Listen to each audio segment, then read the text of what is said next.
My friends, today is the day I have been waiting for the last year and a half. Something has been in the making that I have not mentioned to anybody on this channel. Nobody knows, but it's done. And I'm afraid, I'm scared, but I'll do it. I wrote a book about Ukraine, about every mission I did in Ukraine thanks to your donations. You donated to 8 of my campaigns, altogether $1 million. And we delivered so many trucks, so many drones. It's all in the book. The book is coming out in a few days. It is ready, it's in the warehouses, it's waiting for you to read it. This is what you did because you donated and made it possible. So in the next week, one of the days in the next week, I'll announce it where you can get it. Be ready, my friends, because this is all my life in the last year and a half. Everything is in here. Everything you have not seen or heard on my channel before. So keep an eye on my channel next week and go and get the book. Not yet, please wait. Team is working, but next week. All right, my friends, now what you came here for, the real Ukrainian news. Russia was supposed to retaliate on Ukraine for the destruction of the nuclear bomber fleet, 1/3 of it, and then for the Crimean Bridge and all other things that Putin wanted to retaliate for. And he wanted to use Iskander missiles for it, because Iskanders, they carry about 500 kilograms of explosives and they're really bad rockets. I mean, they're really devastating weapons. But the thing is, for the first time, Ukraine managed to destroy 3 Iskander launchers just before they started to launch. And this very specific launch was supposed to be the retaliation against the nuclear bomber attack that Ukraine did on June the 1st. But somehow Ukrainians pinpointed these launchers and destroyed them. The Iskander facilities destroyed by Ukraine today were intended to be part of the Russian response to Kyiv. Now that all happened yesterday on 5th of June. What is known about these facilities and today's attack? According to open sources, each of these complexes, 6 missiles, carries 480 kilograms of explosives.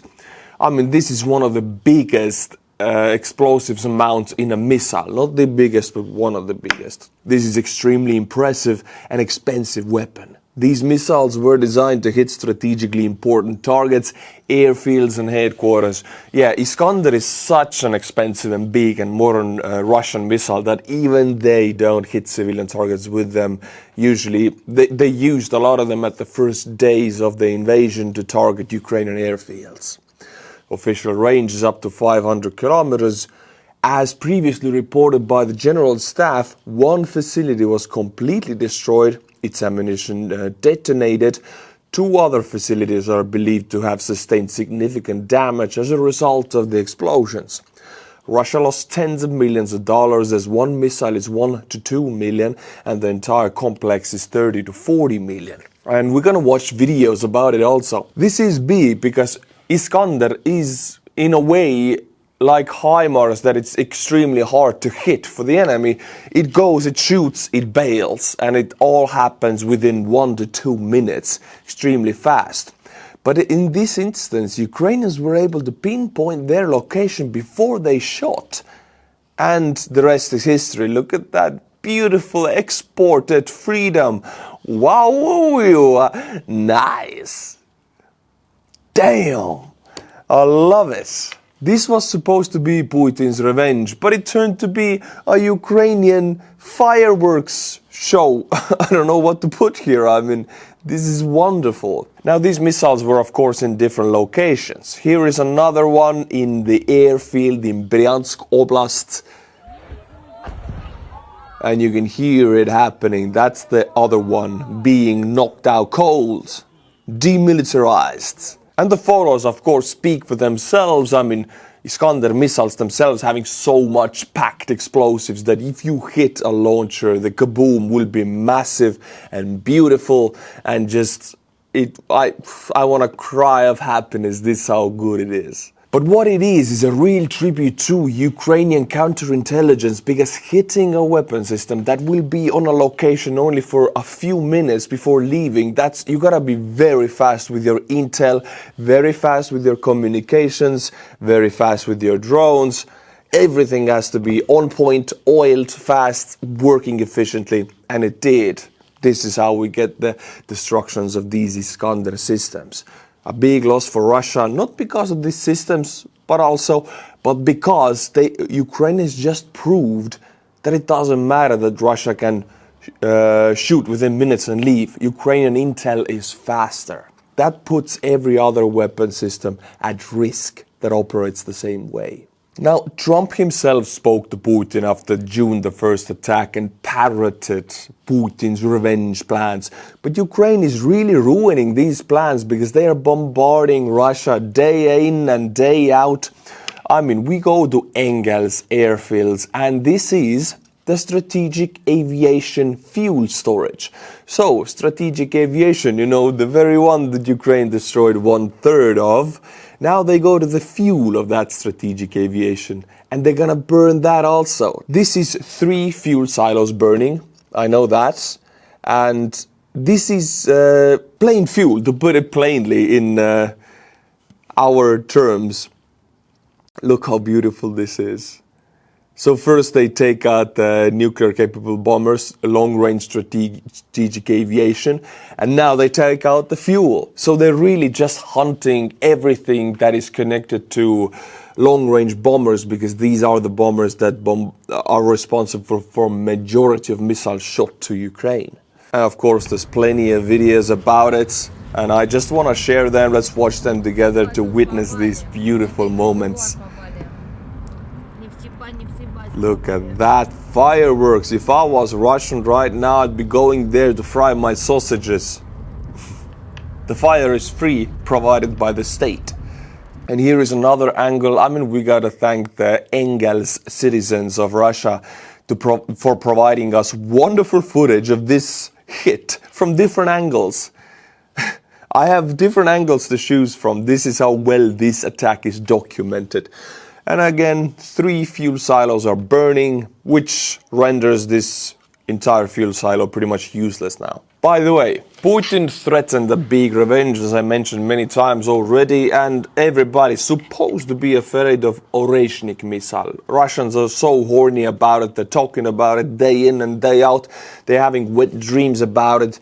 Well, now I have to say, supposedly this was the Oreshnik launch that Putin threatened to do to Ukraine. This is my big revenge. I launched the Oreshnik. But what happens? Now again, some claim that this is not the Oreshnik. Some claim that this is. I will leave it up to you, but we have footage like this coming from Kazakhstan, claiming that this is the Russian revenge Oreshnik that broke in the atmosphere. Broke apart into a million pieces. Look at that. Again, a beautiful, expensive fireworks show provided by the Russian state to the people of Kazakhstan. This supposedly is the Russian Oreshnik, the revenge weapon, the most modernized, most expensive, but now broken apart into a million beautiful fireflies connecting back to Earth. This is Putin's revenge.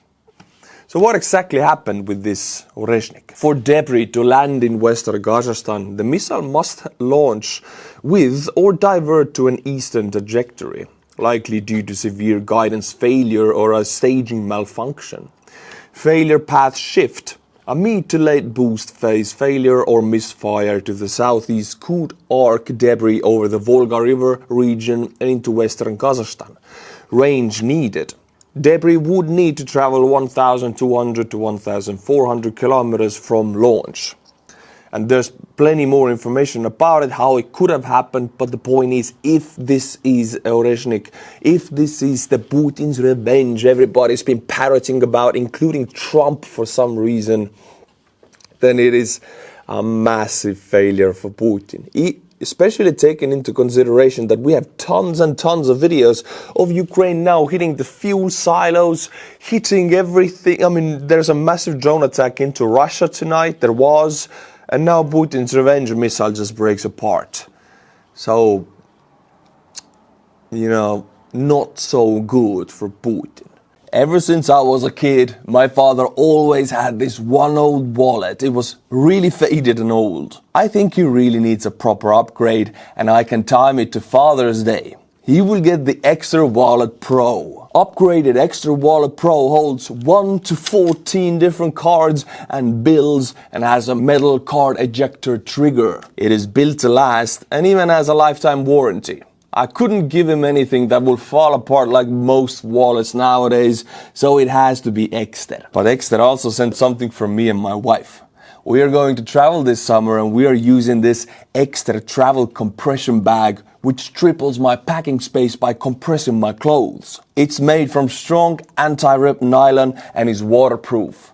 These anti-leak zippers protect clothes from spills. It can be compressed with a portable USB-C rechargeable air pump. Or you can also use your vacuum cleaner. Click the link in the description below to get your father the Extra Wallet Pro or get yourself a travel compression bag. Use my code Artur10 at checkout to get 10% off on your order.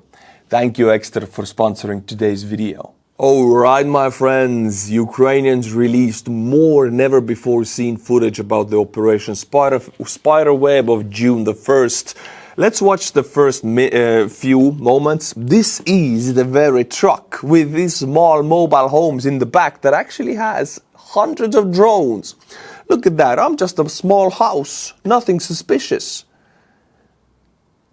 Look at that driving around with a nice little home. SpongeBob home, and boom, suddenly taking out an entire nuclear capable bomber fleet. Notice the tires, of course. The tires, very necessary. Russian protection against drones, tires. This is a Tu-22M, very expensive plane. And we have plenty and plenty of footage. I don't want to go through all of it because I respect your time. The link's in the description.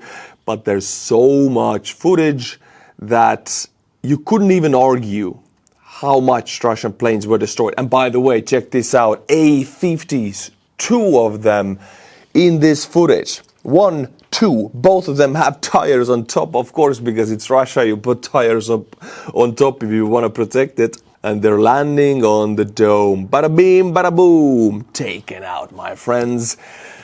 Saved a lot of your time to just visually confirm the destroyed planes. And what is the secondary outcome of this attack? There are still truck lines all across Russia. Look, every one of these trucks is a suspect. Every one of these trucks could have hundreds of drones inside of it. So Russians have to check every one of them, slowing down and clogging up their highways, logistics. The cities are not getting the supplies they need because these trucks, there's a fuel line and they bring in and out everything from cities in Russia.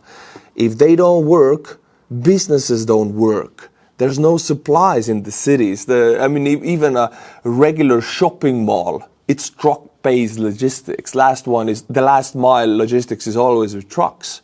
This is where it's at right now. Ukrainians did a lot more damage to the Russian state with these truck lines, I think, than with the destruction of the bombers. This is millions, if not hundreds of millions of dollars lost due to time being lost. This is beautiful. This is psychological weapon. Of course, a lot of Russians are claiming that, I'll read it to you. This is TASS, the Russian media. Russian aircraft were not destroyed, but damaged during the attack on Ukraine on June the 1st and will be repaired. This was stated in an interview with TASS by Deputy Foreign Minister Sergei Ryabkov. Let's check out these planes that are not destroyed, but only damaged. Here we have 3 instances of planes that are only damaged. Only ash remains of them, but Russians being so capable, they can actually put the plane back together. When they pile up this ash, they make a little heap of the ash and boom, suddenly it becomes a plane again. The Russian way, this is how it happens in Russia, I guess. Look at this damage, but not destruction. Only damage. By the way, an interesting photo appeared about this mission. This here is Pantsir S, a short-range air defense missile system that is right here for a very specific reason, to protect the most expensive Russian nuclear-capable planes. And right next to it is the Russian most expensive nuclear-capable plane burned to the ground. I leave you to make the conclusions. I'm not going to even say it. Now, my friends, I want to introduce you to Russian very special forces. They are very special. Look at that. This is a frontline assault unit. This is part of their motorcycle assault, but it's a three-wheeler. It's the one that American land whales usually use. Вот так вот едем на позиции. Вот так вот едем за победу, блядь. Сигнал, короче. Сигнал тоже работает. Чтоб понимали, то, что свои. They are so damn stupid. They're having fun doing this. I mean, these guys are gone. I think these guys are now fertilizing the Ukrainian ground for the future sunflowers. But right now, they had fun at their last moments of their life. And this is what life is all about. To smile and have fun. Все, поехали. Goida, okay. Go and die. Now, unfortunately, Putin had some of his revenge because there was a missile strike on Lutsk Oblast of Ukraine. That's the western Ukraine. One of the most western air bases is air base near Lutsk. And Russians attacked this airbase at the beginning days of war also, but now they also attacked it with Kh-101 cruise missiles, which are very expensive and very modern. And we can watch a video of how it actually happened. This is part of Putin's revenge because they don't usually attack Western Ukraine with these expensive missiles. But here you can see the Kh-101 deploying heat decoys. Sorry for the lack of words here in English, but you know, decoys that are supposed to stop Ukraine from shooting it down. I'm sorry, I cannot speak about this. But yeah. You can hear the signifying sound of cruise missile, this kind of whistle, and it flies above like that. And we know the outcome also because we have a video about it. This is Lutsk, Western Ukraine. We got four different explosions, which are massive, unfortunately. 1, 2, 3, 4. Now, Russians don't use these missiles so much because they're very expensive. They're filled with Western tech, by the way. Even nowadays, they are filled with Western chips. And they do smuggle them into the country and build them at a very slow tempo. But they do have some of them, and they use it right now. Unfortunately, they are very deadly. But what else did they do in their anger about to revenge the attack? Well, I bring you to Kherson. This is Kherson city center, almost fully a civilian area. And this here is a Kherson state administration historic building. It's not being used right now for civilian or military purposes. I think it's pretty much empty, but it has a very strong architectural and historical value. And Russians, of course, just bombarded it with guided 500-kilogram FAB bombs.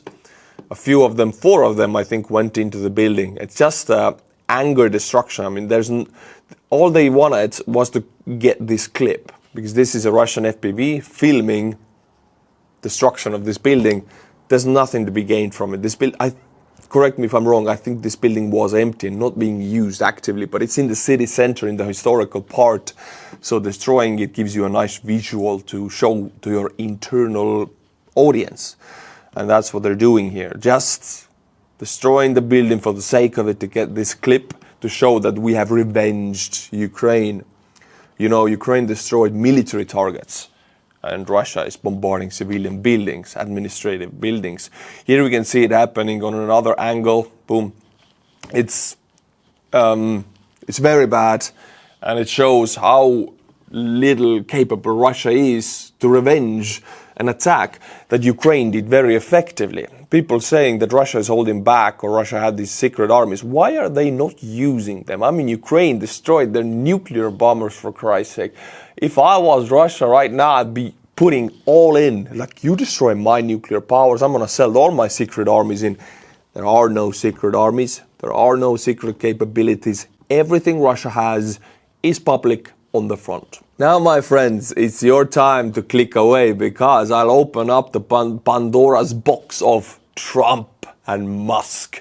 I'll go into it. I'm gonna rip them both apart because, hey, I've been staying away from this topic for a few months, but now I cannot. This is too big to ignore. And we begin. Have you clicked away already? Because if you haven't, I bring to you Alien versus Predator. Of course, Elon Musk being the alien and Donald Trump being the predator. And also we have this photo of Musk and Trump. You know, their bromance is over. Of course, everybody knew this was going to happen. Two massive egoists together like that. No way they can live together.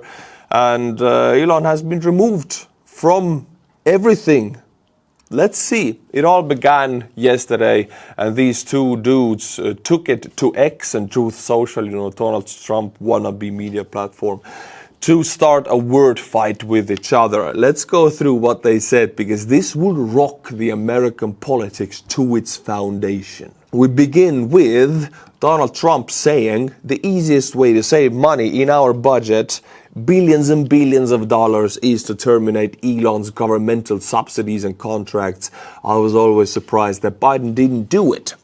Elon was wearing thin. I asked him to leave. I took away his EV mandate that forced everyone to buy electric cars that nobody else wanted, that he knew for months I was going to do, and he just went crazy. So, Donald Trump came out with the bill, budget, and it's spending a lot of money. Elon didn't like it and criticized it. And this is how the fight started. And then Trump took away the EV mandate from Elon Musk, and Elon just ballistic, opening up this fight, first shots being thrown, and this is how it began. I have many more. Musk responds to Trump. In light of President's statements about cancellation of my government contracts, SpaceX will begin decommissioning its Dragon spacecraft immediately. This is a massive shot. This is how, if you put all baskets in one egg, what happens?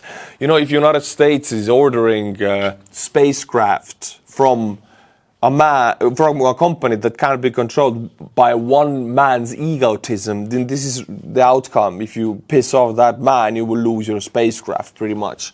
Shouldn't go like that. Nothing like that could happen in NASA, but in SpaceX, Elon controls the show. But that's not it, by the way. Musk takes it a tone further, saying, without me, Trump would have lost the elections. Democrats would control the House and Republicans would be 51 to 49 in the Senate. Such ingratitude. I don't know, what do they have with thank you in the US? Have you said thank you? Such ingratitude. We don't have that kind of stuff in Europe. We don't, thank you, go and live your own life. But in the US, they wanna get gratitude for I don't know. It's strange to me. It's a cultural difference, I guess. And Musk then even steps it further, and this is the biggest one. This is the bomb, the nuclear bomb and destruction in politics. Time to drop the really big bomb. Real Donald Trump is in the Epstein files. That is the real reason they have not been made public. Have a nice day, Donald J. Trump. Boom! And after that, Trump made one of the very rare press conferences where he actually accepts question. But what was rare about it, was that he didn't take questions about Musk. He remained silent. The thing is, it's very hard to silence Trump. Ukraine managed to do it for 2 days after the June the 1st attack, and now Musk managed to do it by silencing Donald Trump when they asked about Musk. Very few people are able to silence Trump. By the way, on 9th of March, when Musk and Trump duo had their bromance and they won, Radoslaw Sikorski, which is Polish foreign minister, said that Poland is paying a massive amount of money for Starlink to work for Ukrainians. And then Elon Musk answered to him on 9th of March 25, be quiet, small man. You pay a tiny fraction of the cost and there is no substitute for Starlink. And now, a few months later, this Radoslaw Sikorski is back. See, big man, politics is harder than you thought. Oh, this guy is perfect for pushing salt onto the wound. Thank you, Polish foreign minister, for being such a savage. Okay, now we have Trump again bashing on Musk, and this time in a video format. I'll just give you everything in a speed through so you know where we're at. He wanted that person, a certain person, and we said no. And I can understand why he's upset. Remember, he was here for a long time. You saw a man who was very happy when he stood behind the Oval desk. And even with the black eye, I said, "Do you want a little makeup? We'll get you a little makeup." But he said, "No, I don't think so," which is... Trump is bringing out Musk's black eye, which supposedly happened with a confrontation of one of Trump's administration members, and there were fists involved, and Musk got a black eye. I like it. I like when, good, very good. Okay, with this I will end this topic. I know many of you don't want me to talk about United States internal politics, but this is just, I couldn't help myself.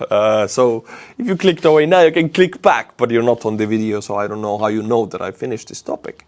Well, anyway, I have a few more information bits right here for you. I saw this video. Come back to Russia now. Coming out of Far East in Omsk, and this is the new recruits, or, volunteers, they call it in Russia, that are going to be sent to Ukraine. Look at them. Thing is, Russia loses about 1,000, a little bit plus men every day, with wounded and with casualties on the front. This here is about 100, maybe 200 men. So it's only 1/5 of what goes every day. So I would say this is about 4 hours or 5 hours of Russian casualties on the front. This is amount. If you visually see it, it's chilling. These amount of men every 5 hours, wounded and KIAs. This video is getting long, my friends. I don't want to take most of your time, so this is the last bit of information, but it's very important. This is a Russian soldier that shot a video in Tyotkino, Kursk Oblast. And the subtitles are really bad, so I'm not going to watch the video with you, but you will find out what happened. Russian soldier reports from Tyotkino. Ukrainian forces have broken through to the center, encircling at least 2 Russian companies in tightening ring. He admits what they all fear. Ukrainian aviation, artillery and FPV drones are hitting non-stop. And now I'll read you a Russian report coming from a Russian Telegram channel, North Channel. A local mess has begun in Tyotkino. It seems that everything would work out, that perhaps the right decisions would be made, but no. Tyotkino is practically surrounded. The Ohoils, which is a very bad word from the Russians to the Ukrainians, have full control over logistics, hours, and these are mainly paratroopers of the 56th Airborne Regiment, attached units and smaller number of Special Forces fighters. We're completely surrounded. They won't give permission to leave. This is direct translation, that's why it's a bit weird. It is impossible to approach the fighters either on a motorcycle or on a bicycle. It's very strange even that they mention a bicycle, because so far, yeah, I've seen motorcycles and electric scooters and even donkeys, but I really have not much seen regular bicycles, which confirmed now they do that in Tyotkino. There are attempts to send reinforcements with ammunition and provisions on foot, but this means 2 or 3 people will die before they even reach the combat zone. Feudozia paratroopers, and these are 2 companies, about 60 people are holding out from the last. They're not going to surrender. So yeah, about 2 companies, but there's a lot of wounded already, are reported by the Russians themselves from the pocket that are being surrounded. So we'll find out how this goes tomorrow, after tomorrow, by Monday we'll know. But right now this info comes from the Russians and not from the Ukrainians, so why would they lie about being surrounded? My friends, the video is over, but once again I will show you my life's work for the last 1.5 years, ever since I did my last 8th mission to Ukraine with my wife. It was also my honeymoon. It's all written in this book. I started writing this book, and for 1.5 years I've been working on this non-stop, and not only me, a whole team has been working on this, because you cannot do this by yourself, man. This is a team effort. And it's here, and you are a big part of it because you donated for each of these 8 missions. So next week I will make it so you can get this book. and you will get it, and you can read what you made happen. I already would like to thank you, but it's not the time yet. Let's make it happen, and then I can thank you. Keep an eye on my channel. As soon as you can see it, go and get it, because we have a limited amount of these. I was not ready of how difficult it is to write a book and get it published and have it in the US, for example. I had to send it with a plane. So as soon as I announce it next week, please go and get it for your grandmother also, and for your whole family. My friends, thank you for being here. Thank you for trusting your time with me. Until my next video, Slava Ukraini, and bye-bye. Thank you, Ekster, for sponsoring today's video.